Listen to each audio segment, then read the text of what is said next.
মাঝরাতে থানায় এসে হাজির হয় একটি চিতাবাঘ।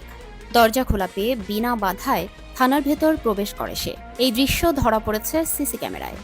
ফুটেজে দেখা যায় চিতাবাঘটি থানার মূল দরজা দিয়ে ঢুকে ইন্সপেক্টরের রুমের দিকে এগিয়ে যায়।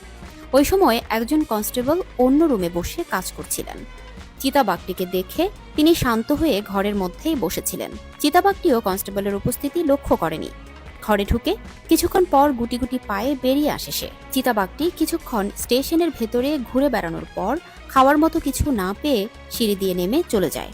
তখন রুম থেকে নিঃশব্দে বেরিয়ে আসেন ওই কনস্টেবল। তিনি বেরিয়ে এসে দেখেন চিতাবাঘটি চলে গিয়েছে কিনা। এরপর রুমে ঢুকে আস্তে আস্তে দরজা বন্ধ করে দেন তিনি।